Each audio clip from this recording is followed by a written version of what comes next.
दोस्तों आज के टाइम पर पैन इंडिया फिल्मों का क्रेज इतना ज़्यादा है कि ये हमें हर कहीं पर आसानी से सुनने के लिए मिल जाता है। जिसको भी देखो वो बोलता हुआ दिखाई देता है कि ये पैन इंडिया फिल्म रिलीज हो चुकी है या ये पैन इंडिया फिल्म रिलीज होने वाली है। लेकिन आप में से कितने लोग जानते हैं कि ये पैन इंडिया वर्ड जो है वो कहाँ से आया है और इसका मतलब क्या है, क्यों ये टर्म आजकल अचानक से इतना ज़्यादा पॉपुलर हो गया है। तो पैन इंडिया जो वर्ड है उसका मतलब है प्रेजेंस अक्रॉस द नेशन, मतलब एक ऐसी फिल्म जिसको पूरे देश में एक साथ अलग अलग भाषाओं में रिलीज किया जा रहा है। और ये अलग अलग भाषाएं हैं हिंदी, तमिल, तेलुगु, मलयालम और कन्नड़ा। और फिल्म किसी भी भाषा में बनाई जाए उससे कोई फ़र्क नहीं पड़ता है, लेकिन फिल्म को रिलीज के टाइम पर इन 5 भाषाओं में एक साथ डब करके एक ही दिन रिलीज किया जाता है तो वो फिल्म कहलाएगी पैन इंडिया फिल्म। अब हमारे देश में हर साल अलग अलग भाषाओं में बहुत सारी फिल्में बनती हैं, लेकिन अगर हम आज के टाइम की सिचुएशन देखें तो पैन इंडिया फिल्मों में तेलुगु सिनेमा बहुत ज़्यादा आगे है।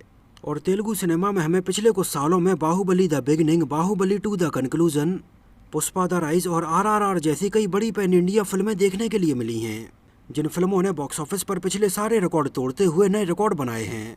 और फिल्मों में जो पैन इंडिया वर्ड आज के टाइम पर यूज किया जाता है वो कहीं ना कहीं तेलुगु फिल्मों से ही आया हुआ है। और इस वर्ड को लोगों के बीच में इतना ज़्यादा पॉपुलर बनाने में तेलुगु सिनेमा के one of the best director SS Rajamouli का बहुत बड़ा हाथ है, जिनकी सन 2015 में आई फिल्म बाहुबली द बिगिनिंग को इतने बड़े लेवल पर बनाया गया था और इसको पूरे देश भर में अलग अलग भाषाओं में बहुत ही बड़े लेवल पर रिलीज किया गया था। और उनकी फिल्म बाहुबली द बिगिनिंग के बाद से ही पैन इंडिया जो वर्ड है वो लोगों के बीच में पॉपुलर हुआ था। लेकिन क्या आपने एक चीज़ नोटिस की है कि आज के टाइम पर जो भी पैन इंडिया फिल्में आ रही हैं और जो पैन इंडिया लेवल पर सक्सेस हो रही हैं उनमें से ज़्यादातर फिल्में तेलुगु फिल्में ही हैं। Baahubali the beginning, Baahubali 2 the conclusion, RRR और पुष्पा के अलावा प्रभास जो कि बेसिकली तेलुगु सिनेमा से बिलोंग करते हैं, उनकी फिल्म साहो और राधे श्याम भले ही ना चल पाई हो, लेकिन उनकी इन दोनों ही फिल्मों को पैन इंडिया लेवल पर बहुत ज़्यादा बजट में बनाया गया था। और यहाँ पर गौर करने वाली बात यह है कि जहाँ एक तरफ तेलुगु सिनेमा पैन इंडिया फिल्में बनाने में इतना ज़्यादा आगे है, तो वहीं तमिल सिनेमा यानी कॉलीवुड की तरफ से हमें काफ़ी टाइम के बाद से भी कोई भी बड़ी पैन इंडिया फिल्म देखने के लिए नहीं मिल पाई है। मतलब पिछले कुछ सालों में अगर तमिल सिनेमा में आई फिल्म रोबोट और 2.0 जैसी कुछ फिल्मों को छोड़ दें तो इनके अलावा पैन इंडिया लेवल पर तमिल सिनेमा की कोई भी फिल्म इतनी ज़्यादा सफल नहीं हो पाई है। हालांकि इस टाइम पर तमिल सिनेमा में सूर्या की फिल्म जय भीम और सराय पोटरू को लोगों ने काफ़ी पसंद किया, लेकिन सूर्या की ये दोनों ही फिल्में ऐसी थीं जिनको पैन इंडिया लेवल पर रिलीज नहीं किया गया था, इनको बाद में डब किया गया था। हालांकि सूर्या की इन दोनों ही फिल्मों के हिंदी डब वर्जन को लोगों ने काफ़ी पसंद किया और उनकी इन दोनों ही फिल्मों के हिंदी रीमेक की चर्चाएं आज बॉलीवुड में जोर शोर से हो रही हैं। यहाँ तक कि उनकी फिल्म सराय पोटरू के हिंदी रीमेक में तो अक्षय कुमार ने काम करना भी शुरू कर दिया है और उनकी फिल्म जय भीम का भी हमें शायद बहुत जल्दी हिंदी में रीमेक देखने के लिए मिल जाए। अगर देश में कोविड के बाद की बात की जाए तो थालापथी विजय और विजय सेतुपति की फिल्म मास्टर को पैन इंडिया लेवल पर रिलीज किया गया था, लेकिन जिस टाइम पर उनकी फिल्म मास्टर रिलीज हुई उस टाइम पर देश भर के सिनेमा हॉल फुल कैपेसिटी के साथ ओपन नहीं थे। इस वजह से उनकी फिल्म मास्टर ने तमिलनाडु में तो बहुत अच्छा कलेक्शन किया, लेकिन हिंदी बेल्ट में कुछ खास कलेक्शन नहीं कर पाई और तमिल सिनेमा की तरफ से एक बड़ी पैन इंडिया फिल्म बनने में नाकामयाब साबित हुई। इसके बाद तमिल सिनेमा के दूसरे सुपरस्टार थाला अजीत की फिल्म वलीमई रिलीज हुई, जिसको अनिल कपूर के बड़े भाई बोनी कपूर ने प्रोड्यूस किया था और इसको पैन इंडिया लेवल पर रिलीज किया गया था। हालांकि जब उनकी ये फिल्म वलीमई रिलीज हुई तब इसने ओपनिंग डे के सारे रिकॉर्ड तोड़ दिए और अपने ओपनिंग डे में इसने लगभग 37 करोड़ रुपए का कलेक्शन किया, जो कि अपने आप में एक बहुत बड़ा रिकॉर्ड था। ये थाला अजीत की पहली बड़ी पैन इंडिया फिल्म थी, लेकिन ये हिंदी बेल्ट में अपना जादू दिखाने में नाकामयाब रही। फिल्म वलीमई को काफ़ी नेगेटिव रिव्यूज़ मिले और ये भी एक बड़ी पैन इंडिया फिल्म नहीं बन पाई। इसके बाद थालापथी विजय की फिल्म बीस्ट आई और इसको भी पैन इंडिया लेवल पर रिलीज़ किया गया। हालांकि जिस टाइम पर थालापथी विजय की फिल्म बीस्ट का गाना अरेबिक कुथू को रिलीज़ किया गया था, तब उस टाइम पर इस गाने के क्रेज़ को देखते हुए ऐसा लग रहा था कि शायद उनकी ये फिल्म पैन इंडिया लेवल पर काफ़ी अच्छी चलेगी। लेकिन थालापथी विजय की ये फिल्म रिलीज हुई KGF चैप्टर 2 के साथ एक ही दिन। और रॉकिंग स्टार यश की फिल्म KGF चैप्टर 2 के बारे में तो आपको पता ही है कि लोग 2018 से इसके पार्ट 2 का इंतजार कर रहे थे और शायद ये तमिल सिनेमा की हिस्ट्री में ऐसा पहली बार हुआ होगा जब थालापथी विजय की किसी फिल्म को तमिलनाडु में ही किसी दूसरे एक्टर की फिल्म ने पीछे छोड़ दिया हो। मतलब KGF चैप्टर 2 का क्रेज पूरे देश भर में बहुत ज़्यादा था और KGF चैप्टर 2 की आंधी कुछ ऐसी आई कि तमिलनाडु में ही थालापथी विजय की फिल्म इससे पीछे हो गई। KGF चैप्टर 1 और KGF चैप्टर 2 भी कन्नड़ा इंडस्ट्री की तरफ से आई हुई एक पैन इंडिया फिल्म है और KGF कन्नड़ा सिनेमा में बनी अभी तक की सबसे महंगी और सबसे बड़ी फिल्म है। इसके अलावा अगर बात करें मलयालम पैन इंडिया फिल्मों की, तो मलयालम में भी बहुत सारी पैन इंडिया फिल्में बनाई गई हैं। जैसे सन 2021 में मलयालम सिनेमा के सुपरस्टार मोहनलाल सर की एक पैन इंडिया फिल्म रिलीज हुई। उनकी ये पैन इंडिया फिल्म थी Marakkar lion of the Arabian sea, जिसमें हमें मोहनलाल सर के अलावा बॉलीवुड एक्टर सुनील शेट्टी भी नजर आए थे। Film Marakkar lion of the Arabian sea उस टाइम पर मलयालम सिनेमा में बनी काफ़ी बड़े बजट की फिल्म थी, लेकिन अफसोस कि मोहनलाल सर की ये फिल्म पैन इंडिया लेवल पर कुछ खास कमाल नहीं दिखा पाई। मलयालम सिनेमा के दूसरे सुपरस्टार मम्मूट्टी की सन 2019 में एक पैन इंडिया फिल्म आई। उनकी ये फिल्म थी ममनगम, जिसको काफ़ी बड़े बजट में बनाया गया था, लेकिन उनकी ये फिल्म पैन इंडिया लेवल पर फ्लॉप साबित हुई।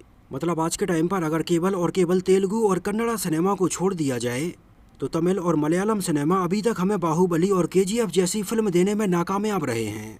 हालांकि स्पेशली तमिल सिनेमा में बहुत पहले से ही काफ़ी अच्छी फिल्में बनती आ रही हैं, और जिस टाइम पर लोग पैन इंडिया वर्ड का मतलब भी नहीं जानते थे, उस टाइम पर भी तमिल फिल्में हिंदी में बनाई जाती थीं, और उस टाइम पर तमिल सिनेमा की ये हिंदी डब फिल्में आज भी बहुत ज़्यादा पॉपुलर हैं। जैसे सन 1989 में कमल हसन की एक बहुत बड़ी फिल्म आई थी। उस टाइम पर आई तमिल सिनेमा में कमल हसन की ये फिल्म लोगों ने बहुत ज़्यादा पसंद की, और सन 1989 में आई कमल हसन की ये फिल्म बहुत सारे सिनेमा घरों में कई महीनों तक लगातार चलती रही। और केवल तमिलनाडु ही नहीं, उनकी इस फिल्म को हिंदी में भी अप्पू राजा के नाम से डब करके रिलीज़ किया गया था। उनकी इस फिल्म को तेलुगु में भी डब करके रिलीज़ किया गया था, लेकिन उस टाइम पर जो वर्ड है पैन इंडिया वो पॉपुलर नहीं हुआ था, और उनकी फिल्म का ये हिंदी वर्जन मुंबई के सिनेमा घरों में भी कई हफ्तों तक लगातार चलता रहा था। आगे चलकर 90s में मणिरत्नम जैसे डायरेक्टर ने तमिल सिनेमा में बहुत सारी ऐसी फिल्में बनाई जिन फिल्मों को तमिल के अलावा हिंदी ऑडियंस ने भी बहुत ज़्यादा पसंद किया। उनकी ये फिल्में थीं रोजा और बॉम्बे, जो कि आज बॉलीवुड की भी कल्ट फिल्मों में गिनी जाती हैं, लेकिन फिर भी ये दोनों ही फिल्में और इनके गाने हिंदी बेल्ट में आज भी पसंद किए जाते हैं। डायरेक्टर एस शंकर की फिल्म इंडियन को हिंदुस्तानी के नाम से और उनकी फिल्म कधालन को हमसे है मुकाबला के नाम से हिंदी में डब करके रिलीज़ किया गया था, और इन फिल्मों के हिंदी डब वर्जन ने नॉर्थ इंडिया में काफ़ी अच्छा कलेक्शन किया था, और उस टाइम पर ज़्यादातर लोगों को ये पता भी नहीं था कि ये पैन इंडिया फिल्में हैं। तमिल सिनेमा में चाहे डायरेक्टर मणिरत्नम हो या फिर एस शंकर हो, इन दोनों के द्वारा ही डायरेक्ट की गई हमें ज़्यादातर फिल्में हमेशा हिंदी वर्जन में भी देखने के लिए मिली हैं। तो जहां पिछले कुछ सालों में तमिल सिनेमा में इतनी सारी फिल्में बनी हैं जिनको हिंदी में बहुत ज़्यादा पसंद किया गया है, थालापथी विजय, थाला अजीत, धनुष, सूर्या, क्यों इन सारे एक्टर्स की फिल्में तमिलनाडु के अलावा पैन इंडिया लेवल पर उतना अच्छा परफॉर्म नहीं कर पा रही हैं। तमिलनाडु में जहां बहुत सारे लोग इन एक्टर्स को भगवान का दर्जा दिए हुए हैं, और इन एक्टर्स की जब भी कोई फिल्म तमिलनाडु में रिलीज होने वाली होती है तब रात से ही सिनेमा घरों के बाहर लाइनें लग जाती हैं। इन सारे एक्टर्स के बड़े बड़े कटआउट को दूध से नहलाया जाता है, और भी हमें बहुत सारी चीज़ें देखने के लिए मिलती हैं। और तमिलनाडु में इनके जो भी डाई हार्ड फैंस हैं उनको फिल्म से फ़र्क नहीं पड़ता है कि फिल्म अच्छी है या बुरी है, वो सारे लोग तो बस अपने चहेते एक्टर को सिनेमा हॉल में देखने के लिए जाते हैं। लेकिन ये तो हुई केवल और केवल तमिलनाडु की बात, जहाँ पर इन सारे एक्टर्स की एकदम ब्लाइंड फैन फॉलोइंग है। लेकिन जब इन्हीं एक्टर्स की इन फिल्मों को तमिलनाडु के अलावा तेलुगु में, कन्नड़ा में और हिंदी भाषाओं में डब करके रिलीज़ किया जाता है, तो उनकी ये फिल्में यहाँ पर बॉक्स ऑफिस पर औंधे मुँह जाकर गिरती हैं। इसका एक बहुत बड़ा रीज़न ये है कि तमिल के इन एक्टर्स के द्वारा अपनी फिल्मों को और भाषाओं में प्रमोट ही नहीं किया जाता है। मतलब आप सोचिए, देश भर में बहुत सारे लोगों को तो ये तक पता नहीं होता है कि ये फिल्में पैन इंडिया लेवल पर रिलीज होने वाली हैं, और पता नहीं शायद इन फिल्मों के मेकर्स भी इन फिल्मों को पैन इंडिया लेवल पर रिलीज़ करने में इंटरेस्ट नहीं रखते हैं। तभी तो ऐसा कितनी सारी फिल्मों के साथ हुआ है कि कोई फिल्म पैन इंडिया लेवल पर रिलीज होने वाली तो है, लेकिन फिल्म के रिलीज डेट के 2 दिन पहले तक भी फिल्म का पोस्टर और हिंदी टीजर भी रिलीज नहीं किया जाता है। तो इन सारे एक्टर्स के जो भी डाई हार्ड फैंस यहाँ पर नॉर्थ इंडिया में भी हैं, वो भी कहाँ से ये फिल्म देखें। सोशल मीडिया के जरिए भी इन फिल्मों को पैन इंडिया लेवल पर प्रमोट नहीं किया जाता है, और इसका नतीजा ये होता है कि यहाँ पर नॉर्थ रीजन में लोगों को पता ही नहीं होता है कि ये फिल्म हिंदी में भी रिलीज हो रही है, और ये फिल्में यहाँ पर बॉक्स ऑफिस पर बुरी तरह से दम तोड़ देती हैं और फ्लॉप साबित होती हैं। ये थाला अजीत की फिल्म वली मई के साथ हुआ, थालापथी विजय की फिल्म बीस्ट, जिसको हिंदी में रॉ के नाम से डब करके रिलीज किया गया था, उसके साथ हुआ, और ऐसी तमिल भाषा की और भी बहुत सारी फिल्मों के साथ हुआ है। जबकि ऐसा बिल्कुल भी नहीं होना चाहिए। अगर इन फिल्मों को पैन इंडिया लेवल पर रिलीज करना है तो तमिल के इन एक्टर्स को हर रीजन में जाकर फिल्म का थोड़ी बहुत प्रमोशन तो करना ही चाहिए। लेकिन तमिल इंडस्ट्री के ज़्यादातर एक्टर्स फिल्म के पूरे प्रमोशन की जिम्मेदारी अपने फैंस के ऊपर ही छोड़ देते हैं, और अपनी फिल्म को लेकर इन सब की तरफ से तमिलनाडु के अलावा कहीं पर भी बिल्कुल भी प्रमोशन नहीं किया जाता है। लेकिन वहीं दूसरी तरफ अगर आप तेलुगु सिनेमा में देखेंगे, वहाँ के एक्टर्स को देखेंगे, डायरेक्टर्स को देखेंगे, तो वहाँ के ज़्यादातर डायरेक्टर्स हों या फिर एक्टर्स हों, उनकी जो भी पैन इंडिया फिल्म आने वाली होती है उसका जितना प्रमोशन वो अपने रीजनल स्टेट में करते हैं उतना ही प्रमोशन वो उसके बाहर भी करते हैं। और इस बात का सीधा सीधा एग्जाम्पल एस राजमौली की फिल्म बाहुबली है, बाहुबली 2 द कंक्लूजन है, RRR है और अल्लू अर्जुन की फिल्म पुष्पा है, जहां पर एस राजमौली ने, रामचरण ने और जूनियर NTR ने अपनी फिल्म RRR के प्रमोशन के लिए पूरे देश भर के अलग अलग राज्यों के 13 शहरों में विजिट किया, जिससे कि देश भर में लोगों को पता चला कि RRR एक पैन इंडिया फिल्म है और बड़े लेवल पर रिलीज होने वाली है। Junior NTR, Ram Charan, S Rajamouli और आलिया भट्ट ने फिल्म के प्रमोशन में एकदम जान डाल दी थी।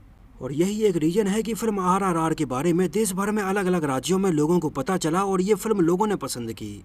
मतलब एक फिल्म बनाना अलग बात है और फिल्म का प्रमोशन और पब्लिसिटी करना भी बहुत अलग बात है, क्योंकि जब फिल्म का बहुत अच्छे से प्रमोशन और पब्लिसिटी की जाएगी तभी ये फिल्में पैन इंडिया लेवल पर चल पाएंगी।